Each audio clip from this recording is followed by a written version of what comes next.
Assalamualaikum warahmatullahi wabarakatuh.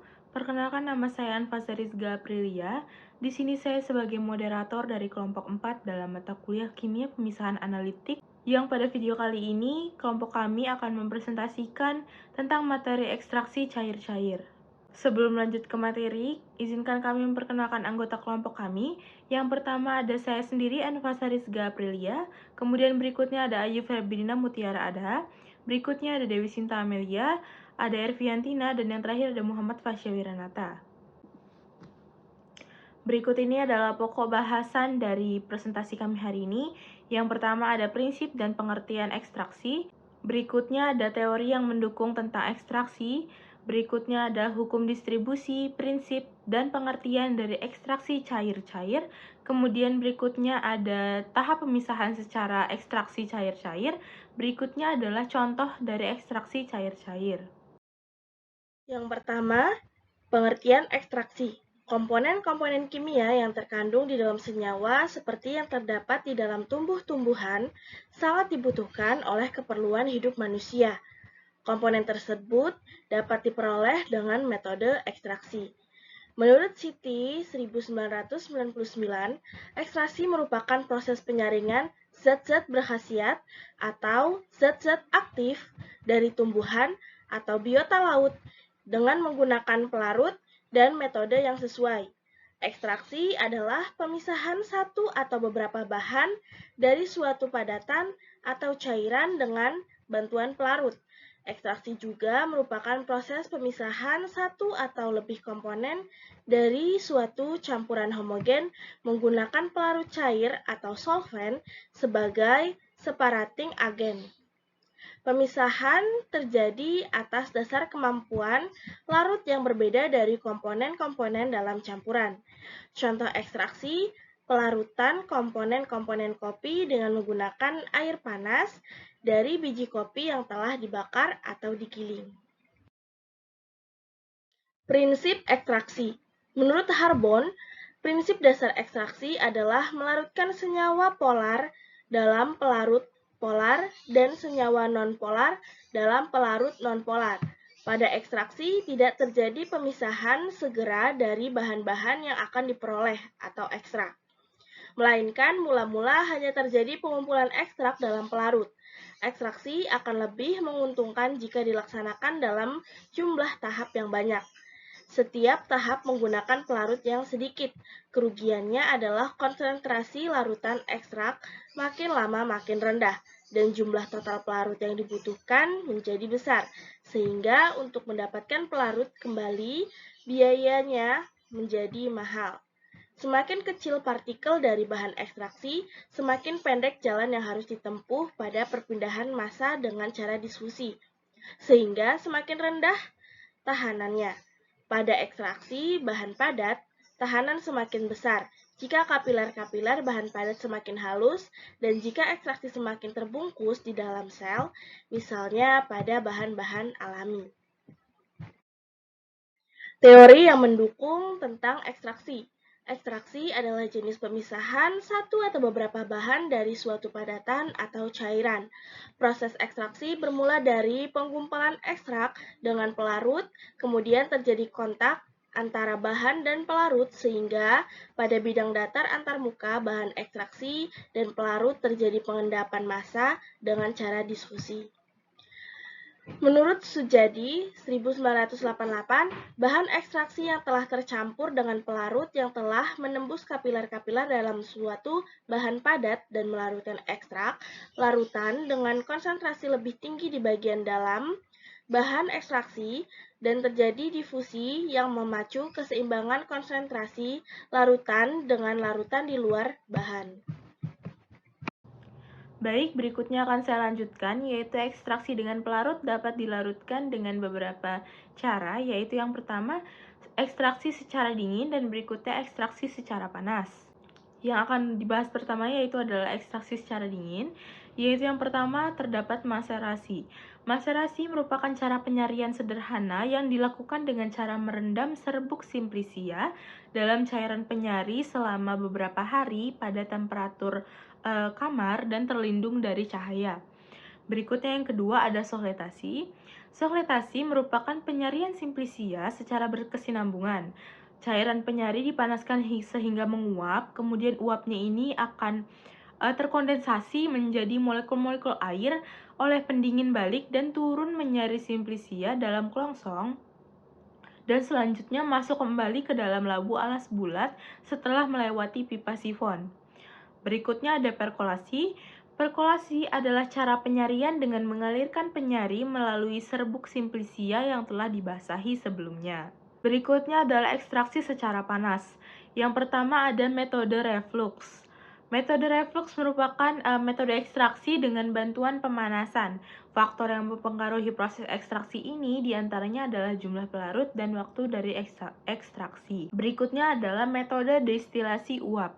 Destilasi uap adalah metode yang populer untuk ekstraksi minyak-minyak menguap atau minyak esensial dari sampel tanaman. Metode destilasi uap air ini diperuntukkan untuk menyari simplisia yang mengandung minyak esensial atau mengandung komponen kimia yang mempunyai titik didih tinggi pada tekanan udara normal. Baik, selanjutnya proses ekstraksi itu dapat dibedakan dengan dua fase, yaitu dapat dilakukan dengan satu kali ekstraksi dan dapat dilakukan dengan beberapa kali ekstraksi kontinu. Nah, dari segi teknik ekstraksi itu dapat dibagi menjadi 3 bagian. Yang pertama ada ekstraksi cair-cair atau ekstraksi pelarut, yang kedua ada ekstraksi pada cair atau leaching, lalu yang ketiga ada ekstraksi superkritis. Nah, untuk ekstraksi pelarut ini adalah solut yang dipindahkan dari pelarut yang satu ke pelarut yang lain, yang tidak tercampur dengan cara yang mengocoknya berulang-ulang. Nah, di laboratorium kimia itu dilakukan dengan menggunakan corong pemisah. Setelah pengocokan dibiarkan menjadi dua lapisan. Nah, salah satu lapisan itu diambil, sedangkan lapisan yang kedua itu dibuang atau diekstrasikan kembali dengan cara yang sama. Lalu yang kedua itu ada ekstraksi leaching. Ekstraksi leaching adalah ekstraksi suatu konstituen dan sampel padat dengan cara melarutkan langsung dalam suatu pelarut yang sesuai, lalu disaring filtrasi, lalu diuap sampai ke laboratorium. Nah, ekstraksi ini dilakukan menggunakan alat soket. Lalu ada ekstraksi kritis. Nah, ekstraksi superkritis ini merupakan salah satu metode operasi ekstraksi dengan menggunakan solvent berupa fluida superkritis, yaitu fluida yang kondisinya berada di atas temperatur dan tekanan yang kritis.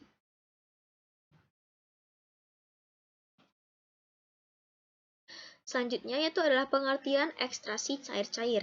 Nah, ekstraksi cair-cair atau yang dikenal dengan ekstraksi solvent itu merupakan proses pemisahan fase cair yang memanfaatkan perbedaan kelarutan zat pelarut yang akan dipisahkan antara larutan asal dan pelarut pengekstrak atau solvent. Nah, distilasi dan evaporasi merupakan operasi pemisahan yang produknya berupa senyawa-senyawa murni, sedangkan operasi ekstraksi cair-cair menghasilkan campuran senyawa-senyawa sebagai produknya.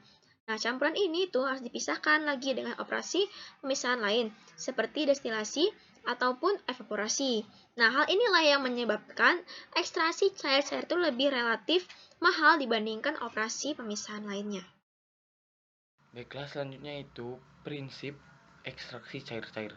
Prinsip dasar ekstraksi cair-cair melibatkan pengontakan suatu larutan, pelarut, atau solvent lain yang tidak saling melarut atau immiscible dengan pelarut asal yang mempunyai densitas yang berbeda, sehingga akan terbentuk dua fase beberapa saat setelah penambahan solvent. Proses ekstraksi cair-cair merupakan proses perpindahan massa yang berlangsung secara difusional menurut Lada dan Dergelesen tahun 1978. Kemudian contoh ekstraksi cair-cair, adapun alat bahannya yaitu alat corong pisah 4 buah, pipet ukur 25 ml 2 buah, pipet volume 10 ml 1 buah, Erlenmeyer 250 ml 12 buah, gelas kimia 100 ml 1 buah, gelas kimia 250 ml 1 buah, buret 50 ml, corong kaca 1 buah, bulb 1 buah, pipet tetes 2 buah. Dan bahannya itu trichloroethylene atau TCA asam asetat atau CH3COOH, Aquades NaOH 0,1 dan NaOH 1 mol, dan indikator PP atau phenolphthalein. Dan prosedur kerjanya, yang pertama membuat campuran antara 50 ml kloroform dan 50 ml Aquades ke dalam corong pisah.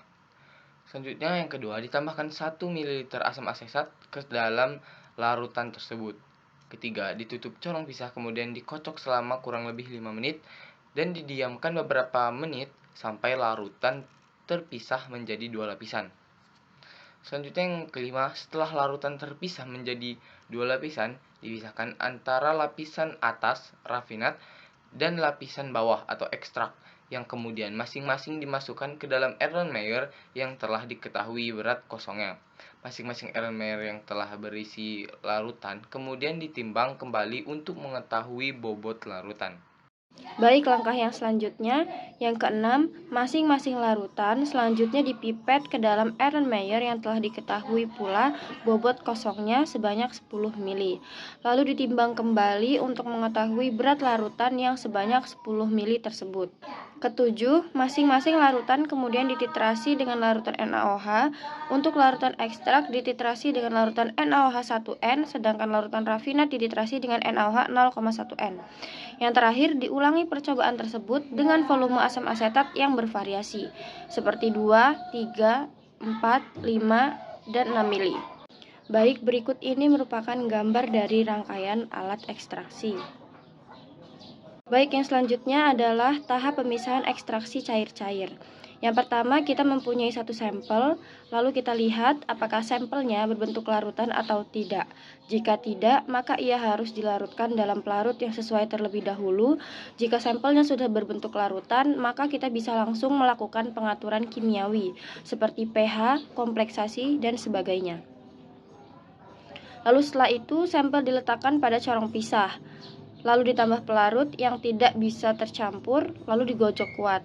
Dan di situ fasenya akan memisah. Lalu kita harus melihat fase tersebut, apakah dua cairannya jernih atau tidak. Jika tidak, maka harus dilakukan pemecahan emulsi terlebih dahulu, dan jika iya, maka fase yang dikehendaki diambil. Lalu dilakukan pengukuran solut atau analit. Selanjutnya, apakah solut terekstraksi secara kuantitatif? Jika tidak, maka kita harus mengulangi dari langkah memasukkan sampel pada corong pisah. Jika iya, kita bisa langsung menguapkannya hingga diperoleh konsentrasi yang sesuai. Lalu yang terakhir, diinjeksikan atau dilakukan tahap penyiapan lebih lanjut. Saya kira sekian presentasi dari kelompok kami. Kurang dan lebihnya kami mohon maaf. Kami akhiri. Wassalamualaikum warahmatullahi wabarakatuh.